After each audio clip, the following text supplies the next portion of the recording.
Fala galerinha, beleza? Sou o professor Jovem, estou aqui para dar mais uma dica para vocês de Química.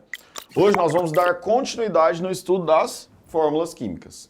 Se você não é inscrito no nosso canal, já aproveita esse tempinho e se inscreve. E não deixe de ativar o sininho das notificações, porque aí toda novidade boa que a gente for soltando, você já vai estar ligadinho, beleza? Pega o seu material que a aula já vai começar. Fala galerinha, vamos continuar aqui então o assunto das fórmulas químicas. Na nossa primeira aula a gente tratou das fórmulas percentuais ou composições centesimais. Hoje, dando continuidade ao assunto das fórmulas, nós vamos falar da fórmula mínima, ela também pode ser chamada de fórmula empírica ou fórmula estequiométrica. Bom, o que é a fórmula mínima? Fórmula mínima, ela vai te dar a proporção dos elementos formadores daquela substância. Então eu coloquei para você aqui, ó, indica a proporção dos elementos. Basicamente é isso. Então ela vai indicar a proporção em átomos ou em número de mol, tá? Sabendo então que vai ser indicado uma proporção em número de mol, vale a gente dar uma relembrada numa formulazinha bem simples, que é a fórmula do número de mol. Coloquei bem bonitinho aqui para você, ó. Número de mol é igual a massa dividido pela massa molar. A gente vai fazer o uso dessa fórmula hoje, tá?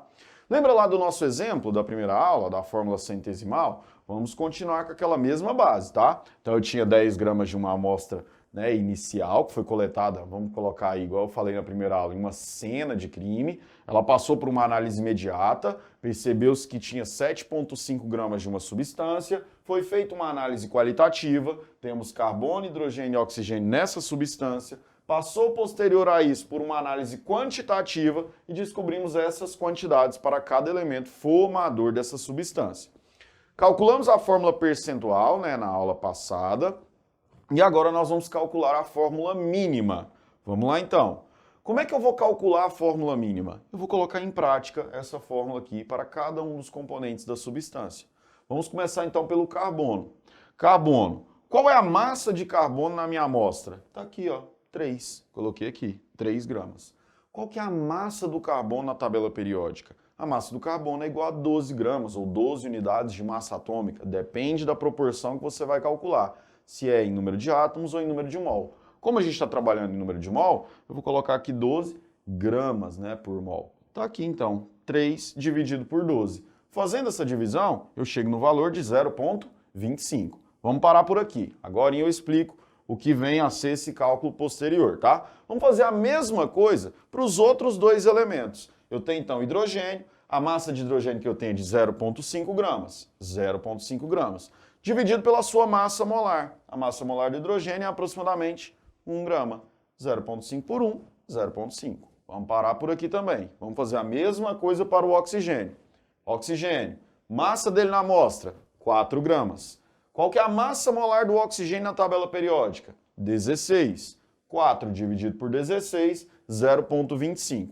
Então perceba o seguinte, efetuando o cálculo inicial segundo essa fórmula, ela vai ser o meu parâmetro, nós obtivemos os valores de 0,25, 0,5 e 0,25. Deixa eu te fazer uma pergunta. Desses valores que a gente obteve agora, qual é o menor? Muito bem, 0,25, né? Inclusive está em comum, ó. Aqui deu 0,25, aqui também. Eu vou pegar o menor valor e vou passar ele dividir em todos os meus resultados.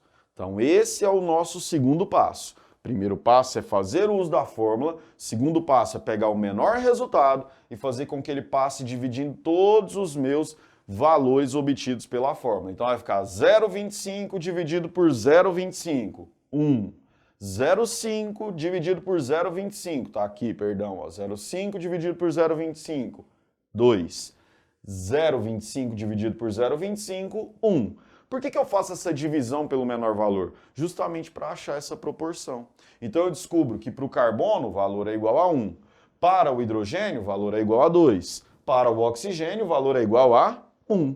Eu chego então que a fórmula mínima da minha substância, do meu composto, é C1H2O1, ou apenas CH2O. O que isso quer dizer? Que a proporção elementar da minha substância é, para cada um carbono que eu possuir, eu vou precisar de 2 hidrogênios e 1 oxigênio. É a proporção elementar da minha substância, seja ela em número de mol ou seja ela em número de átomos. Pegaram a ideia? Então, só recapitulando. Pô, professor, como é que eu vou chegar na fórmula mínima? Lembra da formulazinha, ó, número de mol é igual a massa dividido pela massa molar. Faço esse cálculo para todos os elementos presentes na minha substância. Depois eu pego o menor valor e transformo ele no denominador, né, no divisor de todos esses meus resultados. Aí eu vou chegar nas quantidades que vão indicar a minha fórmula mínima. Detalhe importante.